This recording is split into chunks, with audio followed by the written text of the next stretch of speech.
اپنے اللہ کے درمیان کے معاملے درست کر لو، تمہارے مخلوق کے درمیان کے معاملات درست ہو جائیں گے. یہ سیدھی بات ہے. من اصلح ما بینہ و بین اللہ اصلح اللہ ما بینہ و بین خلقہ. جتنے اختلافات آپس میں ہوتے ہیں اس کی بڑی وجہ اللہ کے ذات کے ساتھ تعلق کی کمی ہے. کہ اللہ کے ساتھ تعلق بڑھاؤ. جی ہاں، اللہ کے ذات کے ساتھ تعلق بڑھاؤ.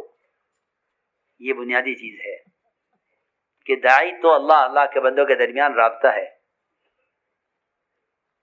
جتنا تعلق اللہ کے ذات کے ساتھ گہرا ہوگا اتنا اللہ کے مخلوق کو اللہ سے متعلق کرنے میں کامیابی ہوگی. جی ہاں، ورنہ سچی بات یہ ہے کہ ایک تنظیمی مزاج بن جائے گا پروگراموں کا. حضرت بکر فرمایا کرتے، صدیق رضی اللہ تعالیٰ عنہ فرماتے تھے کہ دعوت کے اس کام پر تمہاری مدد دو کاموں پر ہوگی، ایک رات کا قیام اور ایک قرآن کی تلاوت. یہ دو چیزیں خاص طور پر ہیں. جو جماعتیں بیرون بھیجتے تھے ان سے فرماتے کہ تمہاری مدد ان دو کاموں پر ہوگی، رات کا قیام اور قرآن کی تلاوت. یہ پہلو بہت کمزور ہے، یہ پہلو بہت کمزور ہے، بہت کمزور ہے. میں خوب جانتا ہوں جتنے فتنے کام کرنے والوں میں پیدا ہوئے، خدا کی قسم اس کی وجہ صرف اللہ سے تعلق کی کمی ہے. یہ ایک حدیث کا مفہوم ہے، ایک حدیث کا مفہوم ہے یہ. جی ہاں، کہ آپس میں اختلافات اور فتنوں کا اصل سبب ہوگا تنہائیوں کی معصیتیں اور غفلتیں. یہ روایت میں ہے، میں ابھی تو نہیں کہہ رہا. آپس کی اختلافات کی وجہ یہ ہوگی. اس لیے اپنے آپ کو اللہ کی ذات کے ساتھ اپنے آپ کو اللہ کی ذات کے ساتھ جوڑ لو. اس لیے کہتے ہیں کہ عبادات میں کمال پیدا کرو، عبادات میں کمال پیدا کرو کہ اس سے اپنے اندر صفات پیدا ہوتی ہیں. جی ہاں، کیونکہ گناہ اور نافرمانیاں وہ اللہ سے دوری کا یہ اللہ سے دوری کی علامت ہے، اللہ سے دوری کی علامت ہے. اور عبادات کے ذریعے اللہ کا قرب حاصل کرو. یہ دو چیزیں ہیں نفس کو کچلنے والی، دو چیزیں ہیں نفس کو کچلنے والی. ایک رات کا قیام، ایک رات کا قیام اس سے نفس کچلتا ہے، اور ایک عمومی گشت اس سے نفس کچلتا ہے. یہ دو موقع بڑے بہت زیادہ ترقی کے اور بہت نفس کو کچلنے والے ہیں. ایک انفرادی عبادت، ایک انفرادی دعوت.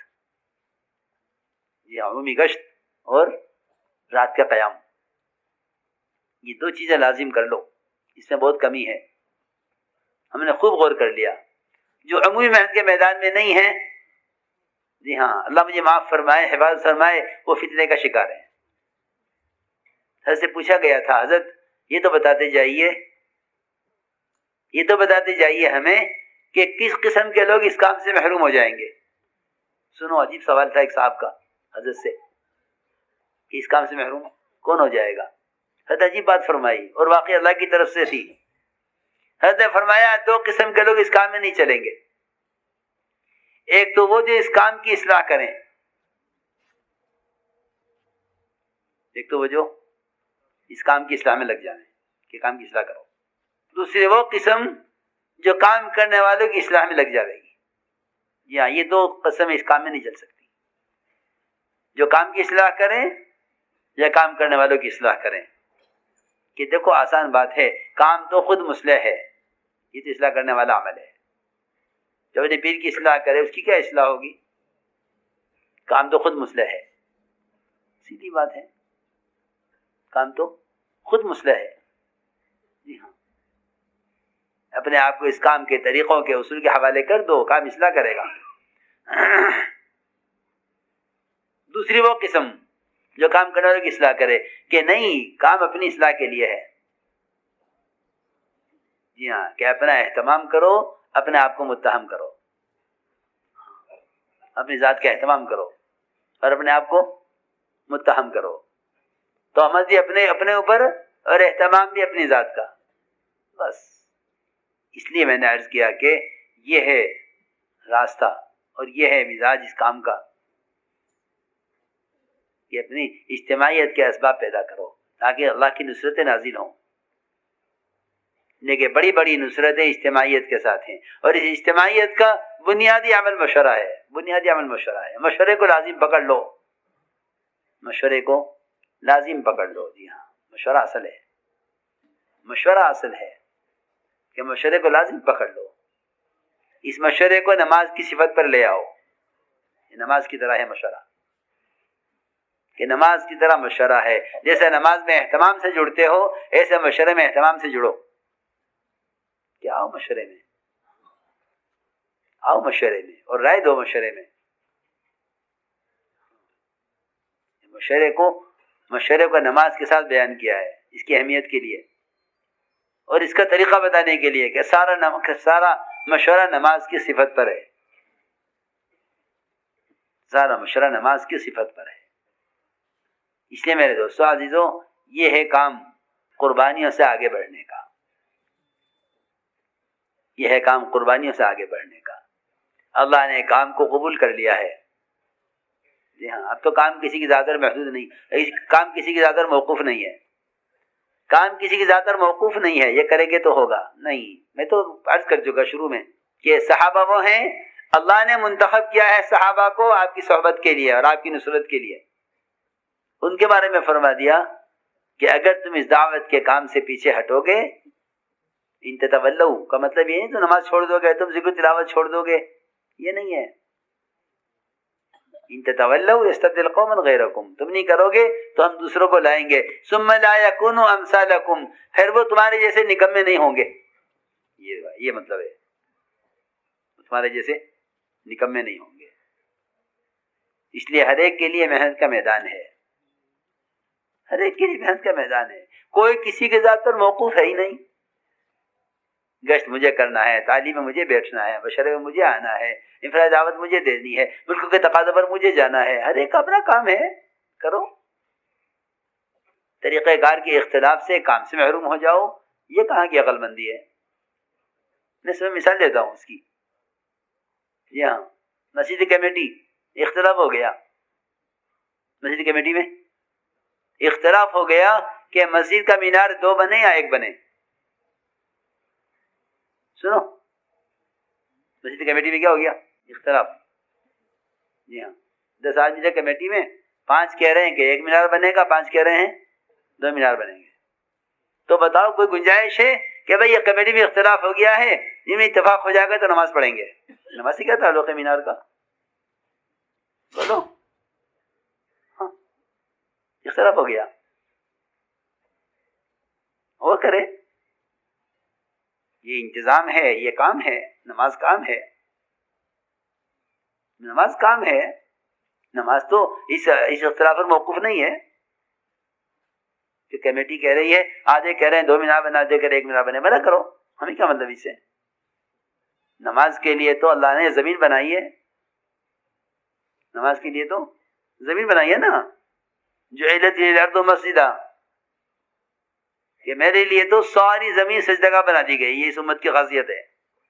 ہاں، اس پر موقوف ہے نماز کہ آپ انتظار کریں کہ کمیٹی میں اتفاق ہو جائے تو پھر نماز پڑھیں گے.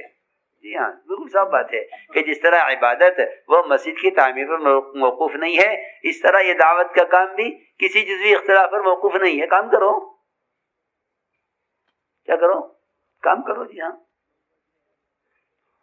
کام کرو. اس لیے میرے دوستو عزیزوں، کام کو سامنے رکھو اور کام میں بھی عالم کو سامنے رکھو. اس وقت ملکوں سے تقاضے ہیں پرانوں کے کہ آئیں ہمیں کام میں صحیح رہبری کریں، آئیں اور کام میں ہمیں صحیح رہبری کریں. تقاضے ہیں ملکوں کے.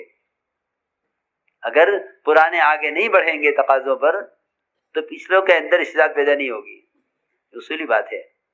جو درخت کس درخت کے سائے میں ہوتا ہے، نہ وہ پھل دیتا ہے، نہ پھول دیتا ہے، نہ وہ بڑھتا ہے، کبھی نہیں. جی ہاں، کس سے؟ درخت کے نیچے چھوٹا درخت، یہ نہیں چلے گا. اس کو باہر نکالو، اس کو باہر نکالو. جی ہاں، یہ اصولی بات ہے کہ جو درخت کے سائے میں رہتا ہے وہ درخت پھل بھی نہیں دے گا اور درد بڑھے گا بھی نہیں کہ اس پر براہ راست سورج پڑے، اس پر براہ راست بوجھ پڑے. جی ہاں، اس کو موقع ملے بڑھنے کا. اس لیے کہتے ہیں کہ پرانے آگے بڑھیں تو پیچھے والے آگے بڑھیں گے. اصولی بات ہے. سیڑھی پر چڑھنے والے کے لیے تقاضا ہے کہ اگلی سیڑھی پر آپ چڑھیں تو پچھلی سیڑھی والا آگے بڑھے گا. ہاں، میں تو سمجھتا ہوں کہ عوام کی قربانی میں آگے بڑھنے کے لیے پرانے رکاوٹ ہیں. جی ہاں، سیدھی بات ہے. تم آگے بڑھو، پیچھے والے آگے آئیں گے. اس لیے ملکوں کے تقاضے آپ کے سامنے ہیں، سارے عالم سے تقاضے ہیں پرانوں کے. مضبوط جماعتیں بھیجو. یہ قسم ہے ملکوں میں جانے والی، اور یہ قسم ہے مطلوب. اللہ کا فضل ہے، اب بیرون کی جماعتوں کا رخ پڑ گیا ہے.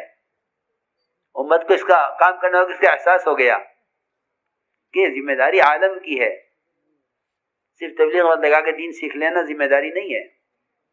یہ تو تبلیغ کا ابتدائی درجہ ہے. اسلام کے فرائض ہیں یہ کہ تبلیغ میں لگ کے دین سیکھو. اصل دعوت کا مقصد یہ تھا کہ سارے عالم میں دین انقلاب آئے.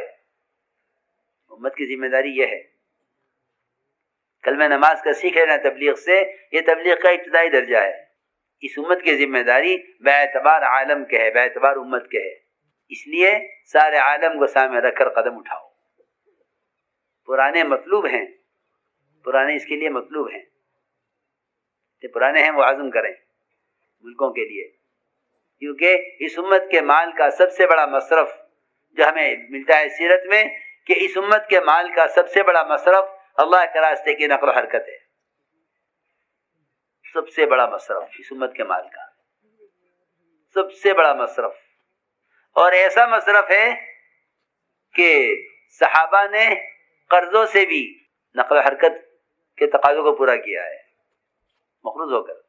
جی ہاں، سنو کہ آپ کو ہجرت کا حکم اس وقت ملا جب آپ کے پاس سواری کے پیسے نہیں تھے.